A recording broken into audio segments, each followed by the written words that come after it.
Hello and welcome to video number 8 in my series of setting up my Microsoft Flight Simulator with external hardware. And this one will look at programming the LEDs on the X-Touch Mini. In the last video we showed you how to program it so that when we press the buttons it sends the commands to Microsoft Flight Simulator via Axis and Ohs. So we can send the autopilot on off and the heading hold, nav hold. And we said that there is a problem that when we disengage the autopilot, it doesn't stop indicating autopilot on the actual screen. So what we can do is we can program these buttons here and turn the LEDs on and off to show when a particular mode is active. And of course, we use Axis and Ohs to do that. And we use this scripting editor here, the RPN script editor. And I did wonder for quite some time what RPN was, and it felt kind of familiar. And then I remembered that when I was at school, I had one of these calculators. And you notice that it doesn't have an equal sign on it. So it uses the reverse Polish notation. So if I wanted to multiply 8 by 9, we would enter 8.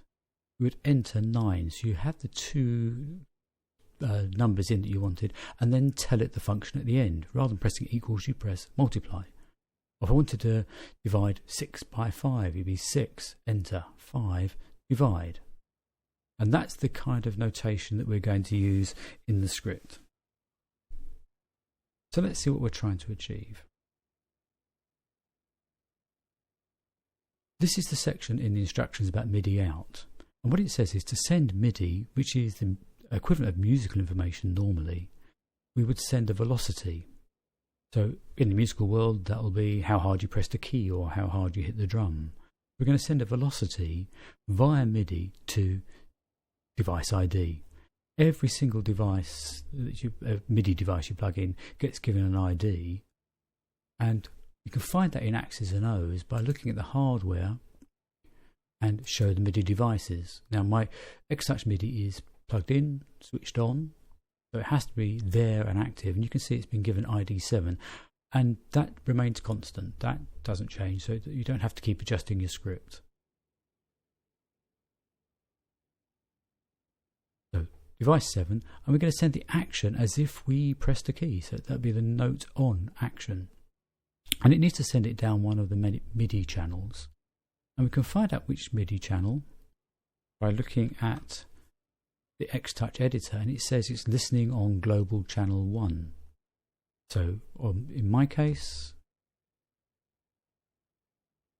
this number here will be a 1. For most people it would be as well. And the note that we send again can be seen here. It says the button LEDs respond to note 0 to note 15, and those are the buttons in order: 0, 1, 2, 3, 4, 5, 6, 7, 8, 9, 10 up to 15. So there are 16 of them, but it's a 0 index. It starts with 0. That's what we're going to be sending. And the velocity is very simple.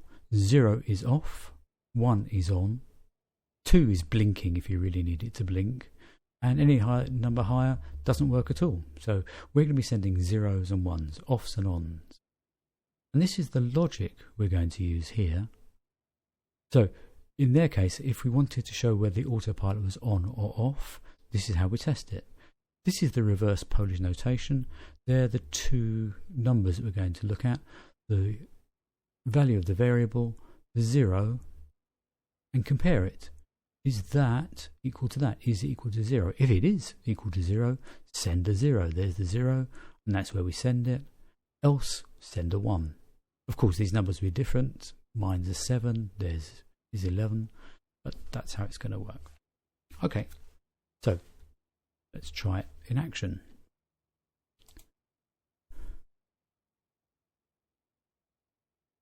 What I'll do, if I can find my pointer, is we'll also put that on the screen so you can see where I'm up to. So we'll program first of all is the autopilot master and see that it's on. So scripting, up in script editor, and it's a new script. So I'm going to tell it now in advance where to save it. So I'm going to save it in my scripts. It's going into this folder here, and I'll call it imaginatively my LED script. Now you can type everything in, but I'm going to show you around the system here. We can get it to search for a script variable. So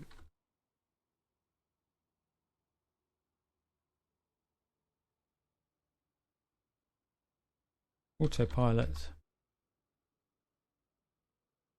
and what I'm looking for is the master, and it's filtered it down as before, autopilot master, and we can put that in. The next thing will be what to compare it to. We're trying to find out if it's a 0 or not. So I'm going to put space 0 space, and this editor makes the spaces really clear. It puts a dot in where I've typed the space bar. Okay, so now I want to do an operation, and it's a comparison operation, and it's the equal if it's true. So is this 0? And if it is, do something. So again, it's an operation, and it is a special operation, and it's an if. And it tells me here, note that there is no space between the if and the brace, the curly bracket. So we'll put that in, and it's saying if, and there it is, no space between it. You can see that it's red, and it's told me here that it's not a valid script. And if I look at there, it says brackets unbalanced. When I'm programming, I like to balance my brackets immediately, and then go back in and work inside the brackets. It saves you forgetting to close the brackets. I can't tell you how many hundreds of times I've forgotten to close brackets. So, if this is what we're sending a 0, and we're going to set it by the MIDI command. So we'll need a bracket around that. Again, it's an unbalanced bracket, so we'll balance the brackets, and now we'll enter the code in here. So it's going out on the MIDI, going to device number 7, and it's the note on information.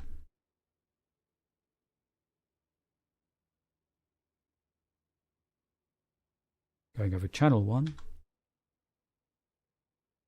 and it's going to this one here, which is 0.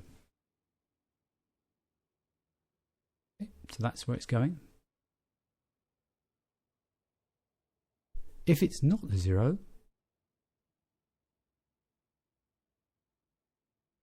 we want to use the else command. So go here, and it's a special else. Again, it reminds us there's no space between else and the curly bracket, the brace. And it is honestly, genuinely else without an E. We will balance the brackets and work inside them. Else, we send a 1.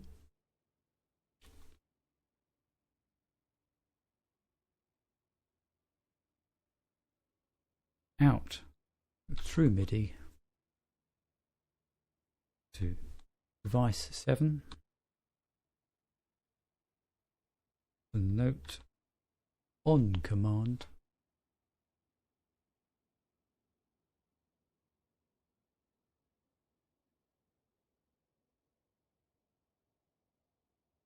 via channel 1,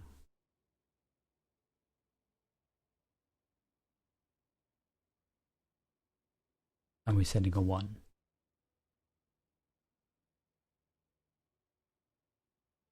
Give you a little time to have a look at that, make sure you understand it, and we'll go to the next line. The next one we're going to send is the heading command. But of course the structure is really much the same, so I want to copy this back portion here and hold that on the notepad. I can't copy the space. If I try to copy the space, you'll see that the highlight moves straight over and picks up the bracket at the end. I can only start from the 0 to the end, and Control C, as ever, copies that. I'm holding that.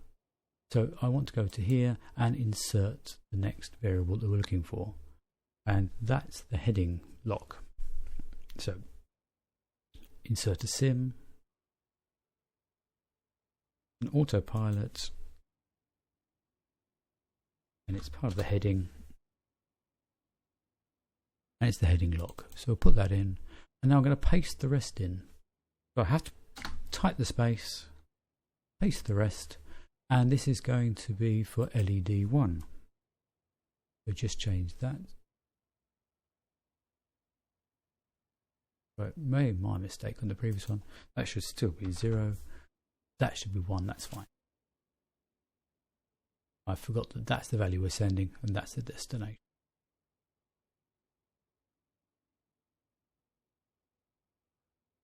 Next one we're sending is this one here, the nav. So insert the variable,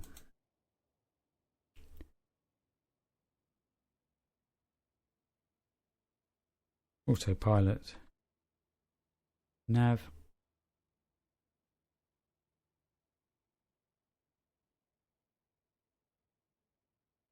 a space, paste it in, and that is going to LED 2.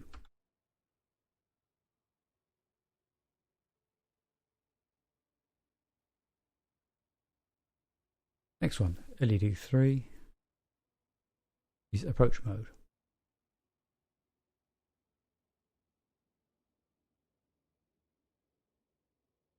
Master heading, nav, LED 3 is approach mode.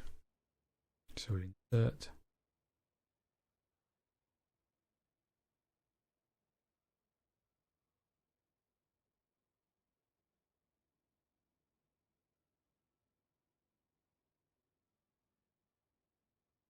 and that's approach hold,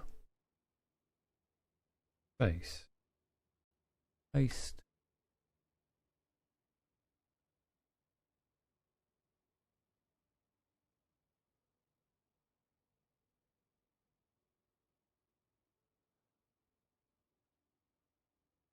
so that's 0, 1, 2, 3, 4 I'm not going to use, 5 for flight level control, flight level change, we'll use that. Okay, so insert here,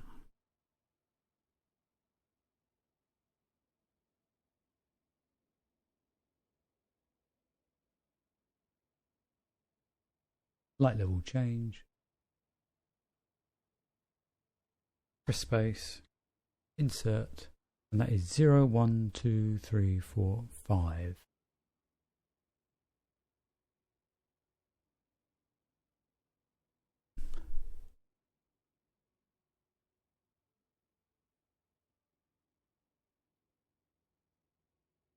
Next one, down here, so that be number 8, is whether the flight director is active or not.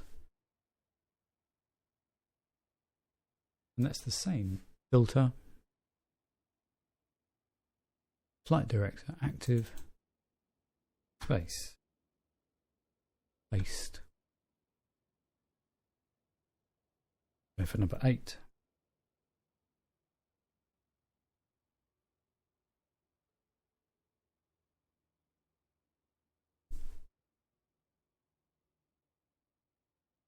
If the alt hold is active,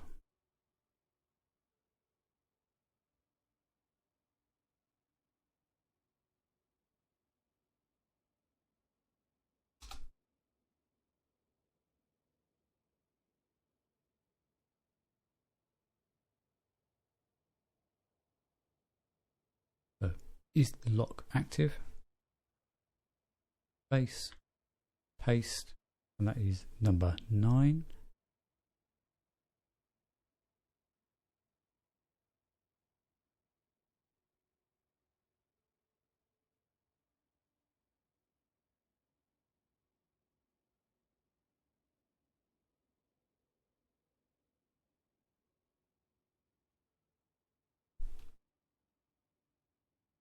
8, 9, 10 isn't used, 11, back course.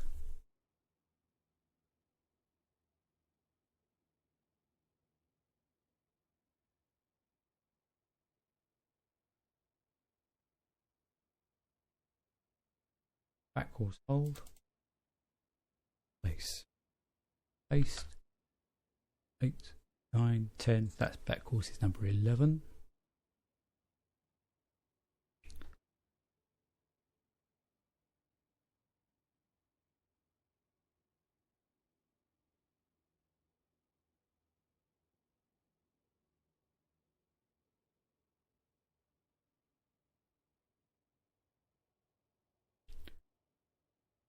Number 12 not used, number 13, vertical speed.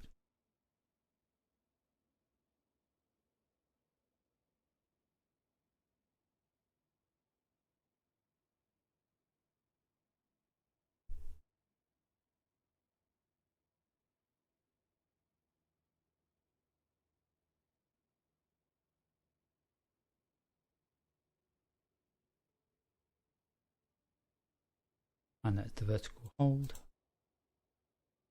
base, insert, 13.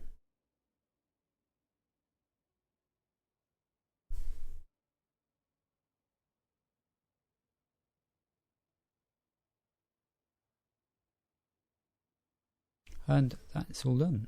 So we now save that as new, and it says script saved. Now we have to allocate it to the aircraft that we're going to fly. So I need to bring up Microsoft Flight Simulator and get ourselves in the cockpit. Bring up Axis and Ohs. And back to scripting, we need to add this to the aircraft, its automatic script. That was in My Scripts, called My LED Script, add, and that should be there now. I forgot to say that you don't need to run this script quite so quickly. You can run it once every half second, perhaps even once a second will do it, so we can take the load off of your processor. I'm changing that by rolling the scroll button on the mouse. You can't type in it, so you choose something like 500, and then that should be updated, and that takes the load off of your processor. So let's test it.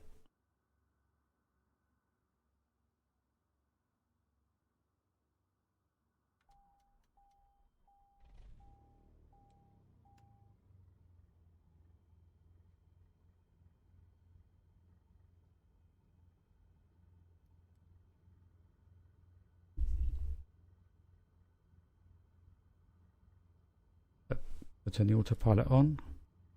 Let's come on. Active on the screen, and it's active here, and the flight director's on as well. Let's try heading mode.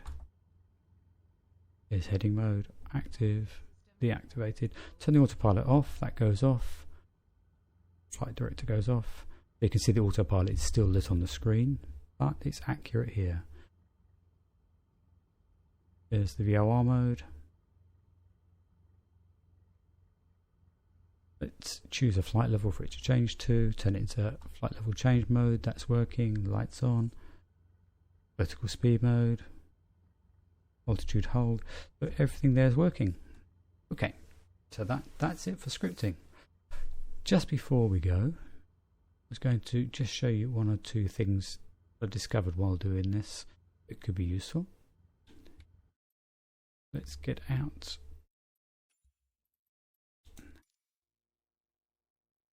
Quit to desktop.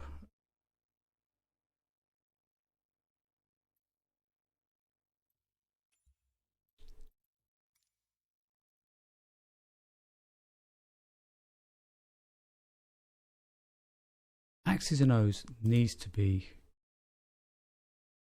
run as administrator, and I honestly keep forgetting to do that. So I have discovered how to make sure it runs as administrator. If you go into your local disk program files, Lorbean Axis and Ohs, and right click on the actual application, in properties, compatibility, you can make it run the program as administrator. So that's okay, so we can OK that, and that will force it to run as administrator. Equally, if you use a shortcut like I've got here on my desktop, same sort of thing, properties, and then go into compatibility, click there, and that will run the program as administrator. So that saves you that frustration. So now as soon as I double click on there, it will force it to ask me about security, but it runs as administrator every time. So I thought that was really useful to know. Okay, I'll see you in the next video.